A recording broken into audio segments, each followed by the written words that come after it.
everyone and welcome back to my channel. Today I wanted to share some of my Christmas planning.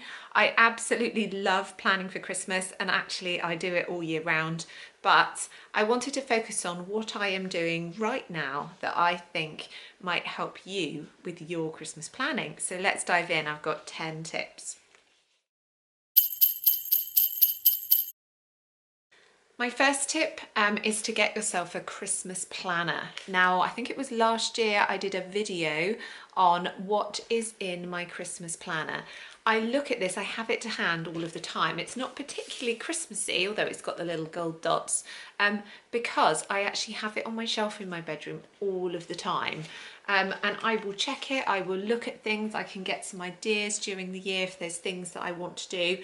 I will always be checking my planner. Now this was so cheap to put together. This was only £1 from Poundland, and then I made the Christmassy dividers. I just got some Christmas paper and laminated it and made some little dividers. And one of the things that I do is I obviously make loads and loads of lists. I am a list maker, but every year I write myself some notes of things that went well or not so well, things that I can think about for the following year. Find that really, really handy to write myself a note so that I can just see what went well. I can go back over it and it's priceless. It's been absolutely priceless during the year. So one of the things, for example, is I like to buy wine or Prosecco as teacher presents, and I will often buy that in February. So when Prosecco is often at a good price around Valentine's Day. So it's things like that, but it's just being able to look back and remind myself of those little things to remember during the year. The other thing that I do, because I've got a section which is obviously my gifts, who I'm buying for, is I'll make a note if I've bought something, I'll tick it off, and I'll also write in there if I've wrapped it, because sometimes I forget what I've done if I've bought something early. So it's really important. Sometimes I've bought something twice in the past. So I always make sure that I tick things off and I keep my lists updated. Whilst I wouldn't recommend that you keep everything, of course, what I do keep in here is my lists from previous years. I've actually got lists that go back about 3 years worth of Christmases. And the reason for that is I've often made a note of things that I thought were a really good purchase. And I can look back at what my children wanted, say a year or two ago. Is that something I can buy again? But also now that, say, my nieces and nephews are a similar age, I can get some inspiration of something that I could buy for them for that age. So I find it really useful to look back on what I've bought in previous years and keep them in my planner.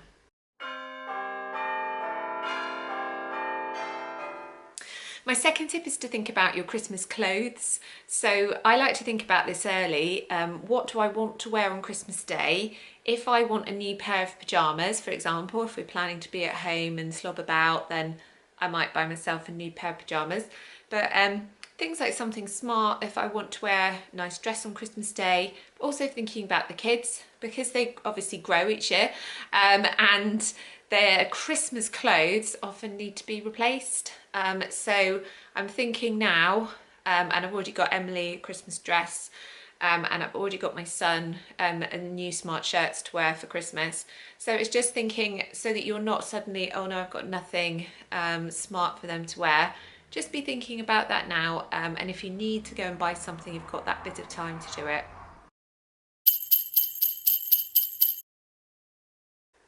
My third tip is about cleaning, and one of the things, the notes that I made for myself, is to start my cleaning early. So I like to deep clean my whole house before I decorate my house for Christmas. I know that I've watched loads of YouTubers that have already got their decorations up, but I actually don't do that until the very earliest is probably the last week in November. I'm just not someone who wants everything everywhere, and also I don't want to have to dust Christmas things. I'd just like to have it out for a certain amount of time. So I like to get all of my deep cleaning done early. So if I like to wash the carpet in the sitting room, for example, before the tree goes up, I like to do that. And I do like to make sure that I've cleaned my fridge, and I did do that the other day. I deep cleaned it and then I gave it another clean before I did a big shop. And I like to clean my oven. I want my oven to be spotless so that I can do lots of baking in the run up to Christmas. So definitely get those things done. The other thing is that I have got quite a small house, and if I'm going to have people round, I do like to just clean the whole house, because it's not like I can just shut a door on things really. Particularly with kids, they could run around and go in any room. So what I do like to do is make sure that each room is clean and tidy and presentable.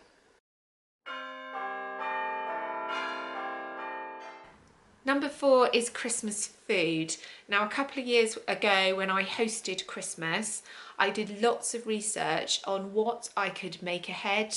And I had a brilliant recipe for a make ahead turkey gravy, for example, and a make ahead vegetarian gravy as well. And I made them probably about 3 weeks before Christmas and just put them in the freezer. I also did lots of baking in advance, because there were cake sales coming up, there was the Christmas fair, and I did lots of baking, and everything went in the freezer. Simple things like Rocky Road and flapjacks that I could just pull out and have it ready on the day. So I'm going to take some time over the next couple of weekends to bake for the freezer, ready for the Christmas season.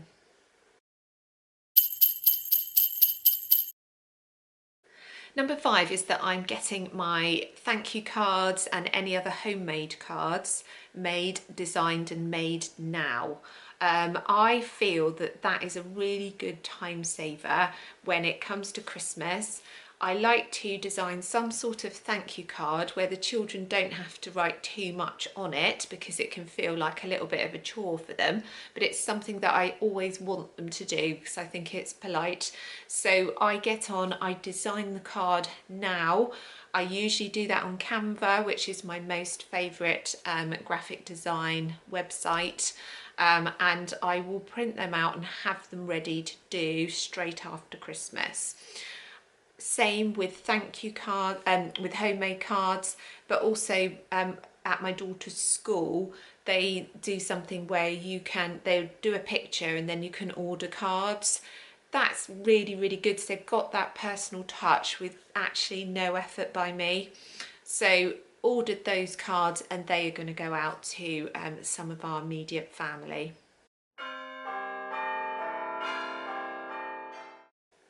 Number 6 is plan your budget. Now, we as a family had a talk a while ago, because I have got lots of nieces and nephews, and rather than buying for adults, we just buy for the children, and we spend probably around £20 to £25 per child, and that is the budget. We have got a different budget for our own family, for our own kids. We do spend more on them at Christmas. However, I am having a different approach to Christmas this year, that's for sure. Now, last year we still bought them presents, but they had a really big present, and that was tickets to go and see the Strictly Come Dancing tour. And this year we are doing something similar, which I'm not going to disclose in case they watch this video. We wanted to focus more on buying experiences, buying things that we could do as a family, rather than loads and bits and pieces and toys everywhere. So we're focusing more on that this year rather than toys, and I'm really pleased that we are.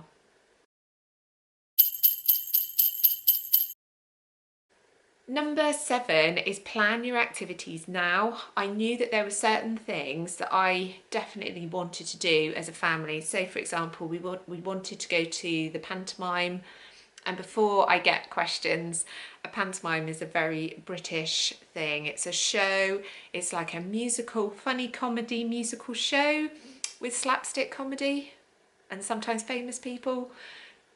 It's hard to explain, but pantomime tickets was something we definitely wanted to do, so I bought those already. I want to go to the National Trust again, so I did a Christmas tour video last year and we had a lovely time at Killerton Estate, so I want to do that again. It's so imaginative the way that they decorate the house, so I want to do that.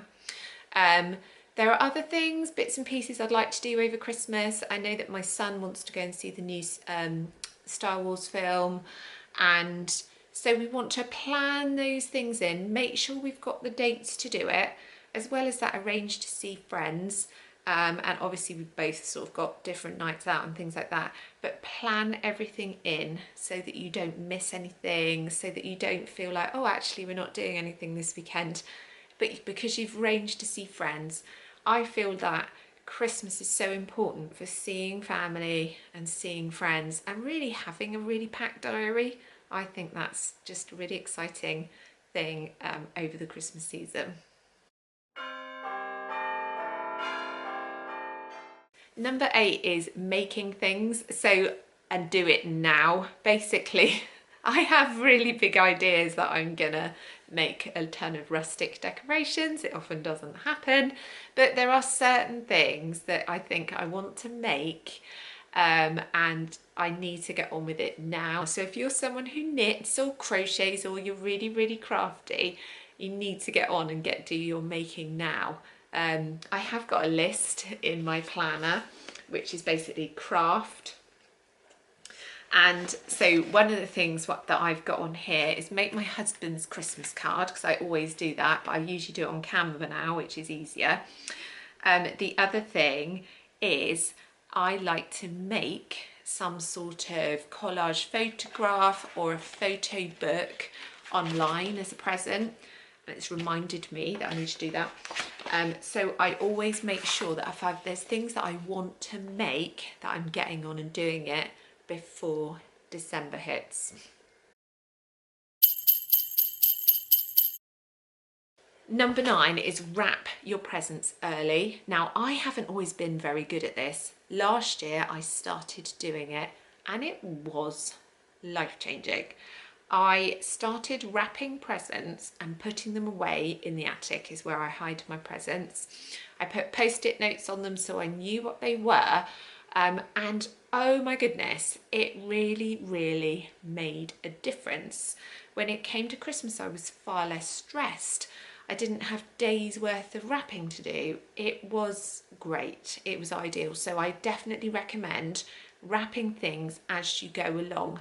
Save some nice little bits and pieces that you can wrap up in front of the fire, you know, just before Christmas, and spend time with them and make them look beautiful. But when you're wrapping for kids and they've got lots of bits and pieces and they just want to get into them, there's no point spending hours on them, making them look beautiful. Get them wrapped, get them put away, and my goodness, do you feel like you've accomplished something early. Number 10 is to plan games and quizzes. Now, I love doing quizzes. I love doing Christmas quizzes. I just love Christmas, so I love answering questions about Christmas. So what I'd like to do is, if I'm going to do a Christmas quiz, I'm going to be working on that now, certainly not Christmas Eve, just before I'm going somewhere. And any Christmas game. So last year we did a hilarious game where you got a paper plate and a pen and you had to draw like a Christmas scene on top of your head. You put the plate on your head. Oh my gosh, it was the funniest. And what I did was I went online and I found these 1-minute games, and it was just the most fun.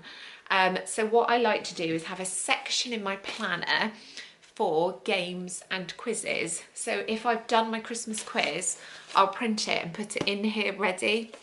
If I've got an idea for a game, again, I'll print it. I'll make sure I've got the resources so that I'm ready. I just think it's so important to have fun with your family at Christmas, and that doesn't always need to involve, you know, going on technology or watching the TV. Having fun games that bring you close together as a family is what I like to do at Christmas, and what I would encourage you to do too. So those are my 10 tips to help you with your Christmas planning.